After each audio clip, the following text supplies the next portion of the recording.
جناب امیر علیہ السلام نے فرماتے ہیں کہ اگر چاہتے ہو کہ شیطان کی ناک کو زمین پہ رگڑو، اس کا سر پکڑ کے اس کی ناک کو زمین پہ رگڑو، تو دو کام کبھی ترک مت کرنا۔ پہلا کام کبھی نماز قضا مت کرنا، دوسرا جب بھی مومن سے ملو تو ہاتھ ضرور ملانا۔ کہ شیطان سر پیٹنے لگتا ہے جب دیکھتا ہے کہ ایک مومن نے دوسرے سے ہاتھ ملایا ہے، میں نے کتنی کوشش کی انہیں دور رکھنے کی، یہ پھر بھی آپس میں مل رہے ہیں۔ ملتے رہیں گے اذان کرام، جب کوئی مومن سے ملے فوراً ملے ضرور، ہاتھ ملائے، وہیں پہ ساری شیطان کی سازشیں ختم ہو جاتی ہیں جب آپ ہاتھ ملاتے ہیں۔ معانقہ کرنے سے اور زیادہ وہ رونے لگتا ہے۔ تو شیطان کو ناراض کرے، مومن سے ملتے رہے، چاہے آپ کے دل میں جتنا بھی اس کا مقام کم ہو رہا ہے، آپ کا جو نفرت و بغض ہے وہ خود بخود کم ہوتا چلا جائے گا دوسرے خلاف، جب آپ ملیں گے، ہاتھ ملائیں گے، ملیں ضرور، سلام دعا ضرور لیں، چاہے جتنا مرضی اختلاف ہو،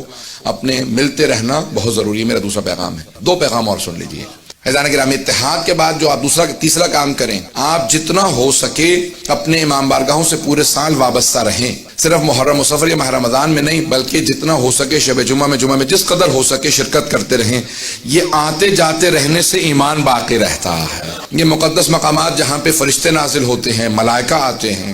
یہ جو کتنی کثرت سے احادیث ہیں، یہ جو خود حدیث قصہ کے آخر میں الفاظ ہیں، یہ اتنے ملائکہ آتے ہیں، ان مقامات کے خاص اثرات ہیں۔ بڑے بڑے علماء نے لکھا ہے کہ فرش عزا کا اثر یہ ہے جب یہاں پہ آتے ہیں کہ چاروں طرف سے ملائکہ نے احاطے میں لیا ہوتا ہے، اور جب آپ کو خود نظر نہیں آتے لیکن آپ کے آنسوؤں کو تبرکن یہاں سے لے کے جاتے ہیں۔ ایک حدیث کے الفاظ ہیں کہ یہ ملائکہ جو یہاں سے وہاں جاتے ہیں وہ کہتے ہیں تبرک میں کیا لائے ہو حسین کی عزاداری سے، اتنی خوشبو آ رہی ہے کہ حسین کے عزاداروں کے آنسو لے۔ تو یہ عزاداری یہ آپ صرف محرم سفر نہیں بلکہ پورے سال جب بھی ہو سکے آنا جانا ان اپنے دینی مراکز سے جاری رکھیں، اور جس قدر ہو سکے مومنین کے کام آئیں۔ اگر یہاں پہ کوئی محتاج نہیں تو اگر آپ کے علاقوں میں اگر کوئی محتاج ہے، ضرورت مند کی ضرورت کے وقت کام آنا یہ ایمان کی علامت ہے، خصوصاً جو یتیم بچے ہیں، بیوگان ہیں، اور خصوصاً یتیم بچوں کے لیے اللہ فیکم الیتام، جناب امیر کی وصیت ہے کہ یتیم بچوں کا بے انتہا خیال رکھنا ضروری ہے۔ اگر ٹارگٹ کلنگ میں لوگ شہید ہو رہے ہیں، دوسرے بہت سے اور دہشت گردی کے واقعات میں لوگ شہید ہو جاتے ہیں، ان کے بچوں کا خیال رکھنا بہت ضروری ہے۔ جو قومیں اپنے یتیم بچوں کا خیال نہیں رکھتی ان پہ آفات نازل ہوتی ہیں، جو خیال رکھتے ہیں اللہ ان کو اور برکات دیتا ہے، وہ اور زیادہ ترقی کرتی ہیں۔